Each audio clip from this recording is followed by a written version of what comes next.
So let's look at this case of Mr. Blessing Mlanga. Blessing Mlanga simply did one good job. He brought what other people were saying under their bedrooms, under their beds, under their mattresses. As a journalist, he broadcasts what, and there's a man, erratic, a very erratic veteran, war veteran, who seemed not to have eaten, or who seemed to be disillusioned or disgruntled with President Emerson Mnangagwa. And this man has been broadcasting everywhere here. Everywhere. Matanga, when I look at him talking, I said, what? He has been broadcasting. So are you going to stop even everything which is here and arrest everybody who is listening to this? No. If the journalist was found with guns plotting, that's a different thing. Plotting that you and we can go and do this. Or if the journalist was part and parcel of the group and saying I will be your spokesman, that's different. I've looked at the charge sheet. I haven't seen any association. The only association that Mr. Blessing Mlanga, Blessing, the journalist of HTS, did was to be part and parcel of the people broadcasting. That's it. I am here. I'm an investigative journalist. I went to Ethiopia. I work as a journalist. I'm a Commonwealth Journalist Association member. I'm a member of the International Journalist. I have left my IDs upstairs. I would have brought them down here to show you all my cards. I went to Addis Ababa. I got quite a lot about AU, plenty, even interviewed quietly human resource managers in the AU. So no, but the Ethiopian government did not kill me. They know when you are making an application to go into Ethiopia, whatever passport you have, they ask you what you are going to do. And you tell them, they give them their card. They even ask you for this, that. That is, all those things are there. And they give you entry. They are the most strict people on planet Africa with their entry requirements. But they did not arrest people who have a show. And when you go to African Union, you call. I got everything I wanted in how this election was fixed. But coming back to the point where Blessing is being harassed for broadcasting, it is not the thing that we should see in Africa. Did he go overboard? Did he replay messages of hate? It brings me to the second tier. It is true some of our journalists, some of them, the younger generation, go beyond. They go beyond the normal journalistic methods. A journalist must be impartial, neutral, positive, constructive, positive neutrality. When you are a journalist, inquisitive, and bring out the message. Matanga Africa Perspective intends to continue engaging with anybody of the state. As a journalist, you must be very factual that what you are going to bring out, like what I used to bring out on DRC, is happening. I predicted to you as an investigative journalist that DRC will fall unless there is a counterforce from heaven that the Congolese government can reverse, start chasing the rebels. It can't be. I don't see it coming, and it will not come. And now I want to predict to you as an investigative journalist who knows the formation of what is going on there. Remember, I've been around all Congolese. This is now a discussion. This is what we want. Exchange your views. Write your comments. I will be very happy when you pick this video. It is in 2 parts. 30 minutes, 30 minutes. The 30 minutes I'm going to concentrate on Congo. If Kabila doesn't come on table this time, talk to these rebels directly. By April, he will be over. Because the number of defections that are taking place in Congo is huge. Very huge. Very, very huge. 2,000, 1,000 soldiers, 50, 5,000, 500. They are defecting to this rebel group. It is becoming bigger and bigger and bigger. So, as a journalist, you must balance facts. The other time I was telling my South African friends that South Africa journalists, troops went to guard Sake, a place where diamonds, the biggest diamond area on the continent of Africa, Sake, the town, that the journalists, the rebels just passed when they didn't know it was there. They had passed until they say, oh, they are already ahead. So, look, let's not pump in an issue like that. I balanced it.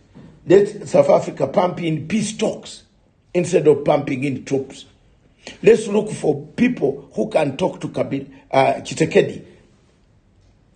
The same in Zimbabwe. There is a media council of Zimbabwe. I don't know whether it still exists. Journalists can be censored. You can censor journalists without arresting him and framing things that he has not done.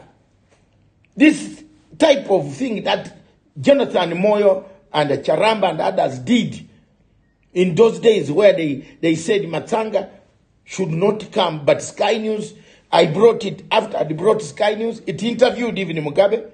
The first interview, it is there on record, and they said I should not come. That mentality, Mr. President E.D. Mnangagwa, please, my brother, my elder brother, don't bring it. It brought down Mugabe in a very bad way. Don't do it. I have just said it. I'm not writing now. I'm saying it directly to you, Your Excellency. Don't allow these journalists to write what they want. As long as they are not talking of hate, as long as they are not saying Shona should fight Ndebele, Ndebele should fight Shona, or are saying this is this, isolate profile, heads of state, children of heads of state, profile the vice president, profile you. No, I'm one of the few people still fighting the American government to make sure that your sanctions are cleared. And I'm telling you, within this month, Mr. President, listen and watch your friend here. You are going to receive a call from Mr. Trump. I've already told you that. I told you last year when in January, and some people in Zimbabwe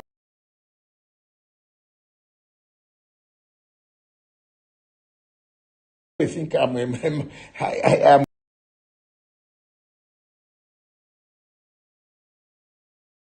nothing. You are receiving a call, is coming. And they are going to give you conditions. One of the conditions, this type of things should not happen. Those sanctions of yours and the deputy president and the vice president, my friend General Chiwenga, are going to go. We have lobbied. I have done my job, Mr. President. And I believe, Susie Wills, you are listening to me. You keep. Thank you, Madam. Madam Susie Wills, you have stood for Africa. You are not African, but you stand for African. I thank you for what you have done for Nnamdi Kanu, to lobby for Nnamdi Kanu to be out of prison. When I met you in London, I was very happy. And this time, I didn't know you would become a chief of staff. Thank you. Keep it going. Keep it going. Mr. President, there are people who fight for you without you knowing. But we have never come there to take credit. Some people take credit. Mutsangwa will take credit. And he has done this. Why doesn't he say why he's not on sanction list? And you are there. I don't want to ask many things. I've gone beyond this, above this. I am fighting the United States of America establishment on sanctions against Zimbabwe. Whether they are on the president, no, they should be removed. They don't help. Why do you target the president when they can't help? The president can send Matsanga to buy anything he wants in America. He has gone there several times. President Mugabe, this is the same thing I said. I told the British government, the sanctions don't work in Africa. Sanctions only harm the ordinary people. So, Mr. President, prepare for that call very soon. Very soon. And I hope your people who handle your phone now will open my phone. Your phone between me and you, because I will help. I've helped and I'll continue to help. But even if they don't help, you know the phone, others that you gave me, which I will communicate. I thank you, my brother. But on this question of journalists, of being arrested, molested, take the model of Kenya. Put a commission, a journalistic commission, a journalist who behaves badly. They strike him, they don't give you a card. If you are arrested, and you have been struck from Media Council of Kenya, not to broadcast, out, you carry your cross. Put a media council that can sieve the journalist, that can say you must recognize yourself under the guidelines of journalistic. I'm teaching here. Because in Africa now we have reached a point where we have to teach. If we don't teach, things will not be all right. Mr. President, my open letter is not a bad letter. It's just to say, I have no means to talk to you. The only means, since you are on Twitter and I'm on Twitter, on X space, we talk there publicly. And I will defend you. I will defend you. Anyone in London here touching Zimbabwe, I will go in that meeting and tell people why. Don't dismember Zimbabwe like Libya. Have you ever seen me shy? I told Tony Blair, don't try it. Today Tony Blair is very busy running around Africa with Tony Blair Institute. For what? You spoiled Africa. You want to run to Zimbabwe. No. I told you about the Commonwealth, Mr. President. I said we have been conned money. We are not going to be readmitted. Have we been readmitted? No. Your foreign minister, the former one, was only pocketing money. But he was not giving the lobby money, or it was being shared.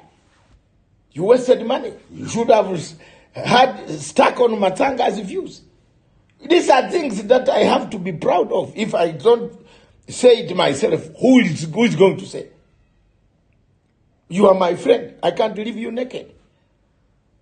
I can't. No. I will stand